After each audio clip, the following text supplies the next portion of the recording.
খুলনার ভিতরে এত সুন্দর একটা গ্রাম রয়েছে যেখানে আসলে মনে হবে আপনি বিশাল এক সমুদ্র সৈকতে চলে এসেছেন। এই গ্রামের পরিবেশ এতটাই সুন্দর, মাঝে মাঝে আকাশে দেখা যায় রংধনু, নদীর পাড়ে রয়েছে সুন্দর গাছপালা, নদীতে জেলেদের মাছ ধরার দৃশ্য। এই দৃশ্য কখনোই শহরের বাইরে না গেলে দেখা যায় না। বিকাল টাইমে ঘোরার জন্য খুবই আদর্শ একটা জায়গা, যে জায়গাটার নাম হচ্ছে চক্রাখালী জলমা কচুবনিয়া গ্রাম।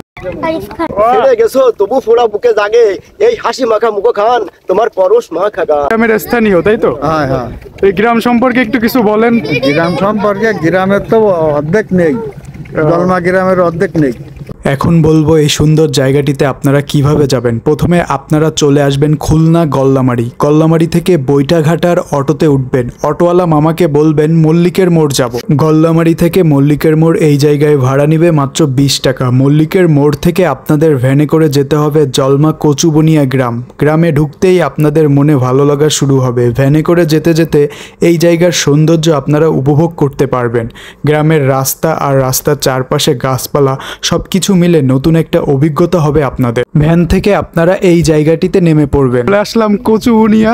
তো এইখানে গ্রামের মেথোপথ দিয়ে হেঁটে যাচ্ছি, দেখতে পাচ্ছেন গ্রামের ইটের রাস্তা। তো এই সোজা গেলেই হচ্ছে আপনারা নদী দেখতে পারবেন। তো দুই বন্ধু চলে আসলাম ঘুরতে ঘুরতে। বিশেষ করে গ্রামে আসলে আসলে আলাদা ধরনের একটা ভালো লাগা কাজ করে মনের ভিতরে। তো মল্লিকের মোড় থেকে কচুবনিয়া, তো এই জায়গার হচ্ছে আপনার ভাড়া নেবে হচ্ছে ভ্যানে করে 10 টাকা। বন্ধু নাসির, কিরকম লাগতেছে তোমার অনুভূতিটা একটু বলো। অনেক খুব সুন্দর, ভালো লাগে। ও আচ্ছা আচ্ছা ভাই, যাক তুমি গ্রামে আসলা অনেকদিন পরে। তো এইখানে গ্রামের পরিবেশটা আমার কাছে বেশ ভালো লাগতেছে। তো সবচেয়ে বেশি মজা লাগবে যখন আপনারা আরো সামনের দিকে যাবেন। তো বর্ষাকাল, এইখানের এই রাস্তাগুলাটা মানে কাদা কাদা হয়ে গেছে। তো এইখান থেকে আপনার একটু সাবধানতা অবলম্বন করে যাইতে হবে। তো বেশ কাদা, এইখানে রাস্তা হচ্ছে বেশ কাদা আলা। ওমা তুমি নিচে নেমে গেলা আমারে তুই? আমি তো ফাইল খেয়ে গেলাম। আমি তো নামতে পারবো? দেখ, রিক্স নিয়ে নেমে গেলাম। ওফ, ওয়াও, অস্থির জায়গা। গ্রামের পরিবেশ আসলেই খুবই ভালো লাগে। আপনারা যখনই সময় পাবেন ঠিক আমার মতো করে এরকম কিন্তু ঘুরবেন, আপনাদের বেশ ভালো লাগবে। এই যে ওয়াও, কি জায়গা। তো আপনাদের এই যে এখন সামনে উঠে যেতে হবে। এই যে হচ্ছে আপনার সেই বিশাল নদী। ওয়াও। তো গাইস, এইখানে আসলে হচ্ছে আপনারা মাছ ধরার দৃশ্য দেখতে পারবেন। আঙ্কেল হচ্ছে মাছ ধরতেছে। আঙ্কেল মাছ পাইছেন নাকি? যাক আলহামদুলিল্লাহ। কি কি মাছ পাওয়া যায় আঙ্কেল এখানে? চিংড়ি মাছ বেশি পাওয়া যায় এখানে। তো এইখান থেকে নদীটা দেখতে পাচ্ছেন কতটা বিশাল গাইস। ওয়াও। বিশেষ করে নদীর এইখানে আসলে আপনারা যে সুন্দর একটা বাতাস উপভোগ করতে পারবেন। প্লাস এইখানে হচ্ছে নদীটা দেখতে পাচ্ছেন বেশ বিশাল। আর এখানে বাঁধ দিয়ে আর কি নদীর পাড়টা সুন্দর করে আটকানো। এইখান থেকে নদীটা এতটাই বিশালভাবে উপভোগ করা যাবে, নদীর পাড়ে দাঁড়িয়ে থাকলে গায়ে লাগবে সুন্দর মিষ্টি বাতাস। জায়গাটা এতটাই সুন্দর মনে হবে আপনি কোনো বিশাল এক সমুদ্র সৈকতে চলে এসেছেন। বর্তমানে এই জলমা কচুবনিয়া গ্রামটিতে অনেক মানুষই প্রতিনিয়ত ঘুরতে আসে। মাঝে মাঝে আকাশে দেখা মেলে এক অপূর্ব রংধনুর। রঙের এমন খেলা যেন আকাশে আঁকা কোনো শিল্পীর তুলির টান। এই অপরূপ দৃশ্যের সাক্ষী হতে চাইলে একবার চলে আসো এই সবুজ গ্রামটিতে। প্রকৃতির বুকে জুড়ে যে সৌন্দর্য ছড়িয়ে আছে তা চোখে না দেখলে বিশ্বাসই হবে না। বেশ সুন্দর লাগতেছে এখানের পরিবেশ। গ্রামের একটা প্রকৃত ফিল। ঠিক আছে, মানে এইখানে না আসলে বোঝা যাবে না। তো এইখানে বসে যদি আপনারা এক কাপ চায়ে এই নদীর পাশে বসে, ওয়াও কি দৃশ্য, আর গায়ে যে বাতাস। মন যদি হাজারো যদি আপনার মন খারাপ থাকে, এইখানে আসলে আমি বলতে পারি যে আপনার মন অটোমেটিকলি ভালো হয়ে যাবে। নদীর পাড় দিয়ে হাঁটতে হাঁটতে আপনারা কিন্তু বেশ অনেক দূর পর্যন্ত চলে যেতে পারবেন। তাছাড়া নদীর পাড়ে হাঁটতে হাঁটতে এত সুন্দর একটা বাতাস আপনার গায়ে লাগবে। বাতাসের শব্দটা একটু শুনে আসি, চলুন।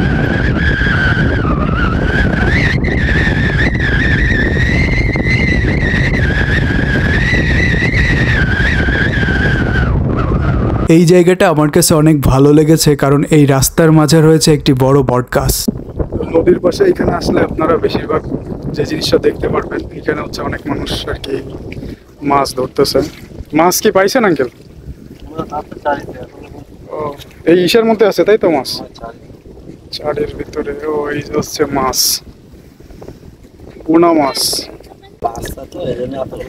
আপনারা কি এই চাষ করবেন নাকি নাকি ঘেরে ছাড়বেন তাই তো? ঘেরে ছাড়বে। এই যে দেখতে পাচ্ছেন আশেপাশে বেশ সুন্দর ঘের। তো নদীতেই আর কি এই পোনা মাছগুলো পাওয়া যায় বেশিরভাগ। নদীতে ধরে, জি জি, নদীতে ধরে ঘেরে দিয়ে আমরা তৈরি করে বড় করে বেশি। ওরা হচ্ছে নদীর থেকে আর কি এই পোনা মাছগুলো সংগ্রহ করে ঘেরে ছাড়ে, ঘেরে ছেড়ে হচ্ছে তারপরে ওরা বড় হলে আর কি বিক্রি করে দেয়। তো বেশ সুন্দর এই কচুবনিয়া গ্রামটা। নূতন পাতা জাগে, পাতা ধরা ডালে সবুজের রং ছড়ায়।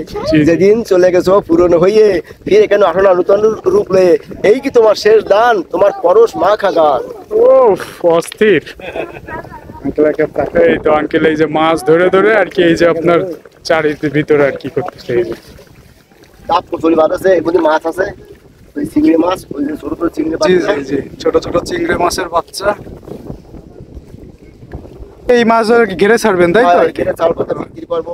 জি জি জি, সবাই খাবে ইনশাআল্লাহ। এই মাছ বড় হবে, সবাই খাবে, 1 মাস পরে খাইতে পারবে। এক মাস পরে। এই যে সব বাবুরা কিন্তু এইখানে আছে। তোমরা কি এইখানেই থাকো বাবু, নাকি ঘুরতে আসছো তোমরা? ও, সবাই ঘুরতে আসছো তাই তো? আঙ্কেল তো এখানে আজ তুমি কোথায় রয়েছো হে জি, জি। প্রিয়া, ঠিকানাহীন অজানায়, আর কি পাওনা মিলনে লগন আমরা দুজনায়। ও, ব্যথা যদি দেবে আমায় সোহাগে বিরাগে, তবে তুমি কেন ভালোবেসেছিলে আগে? ছেড়ে গেছো তবু ফোড়া বুকে জাগে, এই হাসি মাখা মুখখান, তোমার পরশ মাখা গান। ও, কি আবার কবিতা আসবে ফিরে চলে। মিলনের সঙ্গে আনন্দের গান দিয়ে। Yes, yes. মেঘের ফাঁকে ফাঁকে চাঁদের কিরণ রাশি, আমার মনে মান যেন তোমার মুখের হাসি, মনে ভাবে তাই যেন লুকায় লুকায়, তাই যেন তোমায় যেন দেখে আসি। বেশ চমৎকার কবিতা বললো আঙ্কেল। যাক, এইখানে হচ্ছে বেশ ভালো লাগতেছে। আমরা প্রায় বিকাল টাইমে হচ্ছে অনেক মানুষই এই জায়গাটা ঘুরতে আসা শুরু করছে। জায়গাটা আসলে ঘুরতে আসার মতো এত সুন্দর একটা জায়গা, ঠিক আছে, বেশ সুন্দর আশেপাশের পরিবেশ। তো বেশ বাবুরাও এখানে আছে। এই যে একটা বাবু। বাবু, তোমার নাম কি বাবু? আরিফ খান। আরিফ খান। ঘুরতে আসছো নাকি এইখানেই থাকো তুমি? এখানে থাকি। ও, এখানে থাকে। তো বেশ সুন্দর পরিবেশ গাইস, বেশ ভালো লাগতেছে। আসসালামু আলাইকুম আঙ্কেল, কেমন আছেন? ওই আছি মোটামুটি। আপনার নামটা আঙ্কেল? আমার নাম আছে সমেশ মল্লিক। ও, সমেশ মল্লিক। আঙ্কেল হচ্ছে আপনারা তো এই গ্রামের স্থানীয় তাই তো? হ্যাঁ হ্যাঁ। তো এই গ্রাম সম্পর্কে একটু কিছু বলেন। গ্রাম সম্পর্কে, গ্রামের তো অর্ধেক নেই, জলমা গ্রামের অর্ধেক নেই। নদীতে ভেঙে গেছে তাই তো? কচুবনের গ্রাম ভাঙিয়ে গেছে। নদী, ওই যে টিনির ঘর, ওই টিনির ঘরই আছে নদী, জি জি আদি নদী। আর এই নদী আছে এই সব রেকর্ডের সম্পত্তির পরে। জি জি। হ্যাঁ, নদী আঙ্কেল এই গ্রামের মানে মূল নামটা মানে মূল নামই হচ্ছে জলমা। জলমা তাই তো? হ্যাঁ, ওই যে স্কুল দেখে আইছেন না চক্রাখালী? চক্রাখালী স্কুল দেখে হ্যাঁ, আসছি। ও জলমার স্কুল। জি জি। এই একদম এই সোজা চলে গেছে কোন দিকে? একদম সোজা এই সোজা চলে গেছে ফুলতলায়। ফুলতলায় তাই তো? হ্যাঁ, এই নদী দিয়ে, জি জি এই নদী দিয়ে আপনার মোংলা চালনা, জি, মোংলা চালনা। সেখান থেকে আপনার একেবারে বঙ্গোপসাগর চলে যাবে। জি, বঙ্গোপসাগরে। এই নদীতে আমরা এই বঙ্গোপসাগরে চলে যাবো তাই তো? একদম ডাইরেক্ট। ডাইরেক্ট। হ্যাঁ, ওই খুলনার থেকে যে ওই যে স্টিমার গুলো আসতেছে, জি জি জি। ওই সব সব চলে যাবে একেবারে এই ডাইরেক্ট মোংলা হয়ে। জি জি জি। মোংলা হয়ে আপনার সাগরে চলে যায়। যাক যাক। বড় বড় জালের যারা আছে মাছ ধরে, তারা সব এই নদী দিয়েই যায়, আর কোনো নদী না। আঙ্কেলদের কি এই যে আপনাদের পেশা কি মাছ ধরা নাকি আপনারা? নাকি আমরা মাছ ধরি, বেশিরভাগ বেশিরভাগ ধরি। মাছ ধরেন তাই তো? হ্যাঁ, মাছ ধরি। এই যে ওই যে জাল পাতাচ্ছে, জি জি। ওই যে আপনাদের ওই যে নৌকাগুলো দেখতে পাচ্ছি, ওই যে না? মাছ ধরা পেশা না, কিন্তু এখন পরিস্থিতির শিকার হয়ে গেছে, বুঝছেন? কারণ ওই জায়গা জমি যা ছিল সব ভেঙে নদীতে চলে গেছে। যার কারণে আপনারা পরিস্থিতির শিকারও এখন মাছ ধরা লাগতেছে আপনাদের, তাই তো? যাই হোক, তো এই বুলাক টুলাক দিচ্ছে, বুঝছেন? জি জি জি। ওই যে ভাঙে যাচ্ছে বলে হ্যাঁ হ্যাঁ। ওই ভাঙন ঠেকানোর জন্য সরকার বুলাক গুলো ফেলাচ্ছে এই জায়গায়। জি জি। তো গাইস, আসলে এইখানে এসে যতটুক জানতে পারলাম, তো এই আঙ্কেলদের মুখে আমরা সম্পূর্ণ আর কি এই গ্রামের জীবন চক্র, তারপরে সবকিছুই ডিটেলস আর কি জানলাম। নদীটা বিশাল, এখানে হচ্ছে না এই যে সরকারের পক্ষ থেকে এই বাঁধ দেওয়া হয়েছে। আরে পিস দেখা যাচ্ছে তো সব চিংড়ির বাচ্চা, চিংড়ি বাচ্চা ওই যে দেওয়া চিংড়ি বেড়া বেড়া সাথে আছে সব চিংড়ির বাচ্চা। বাচ্চা। আমরা থাল কাটে কাটে ওই বাচ্চাগুলো বাইর করে আলাদা করে এই নদীতেই আপনার বেশিরভাগ হচ্ছে এই চিংড়ির বাচ্চা পাওয়া যায় চিংড়ি না? বাচ্চা নদীতে বেশিরভাগ চিংড়ি বাচ্চা, চিংড়ির বাচ্চা বেশি হচ্ছে নদীতে পাওয়া যায়। বাগদা চিংড়ি বাচ্চা, গলদার বাচ্চা, বাগদা চিংড়ি, গলদার বাচ্চা বেশি। বলে চিংড়ি বাচ্চা, আমরিমেলি কয়, কসুনের বাচ্চা, ইলিশ মাছের বাচ্চা, খয়রা মাছ সবই এই নদীতে পাওয়া যায়। জি জি।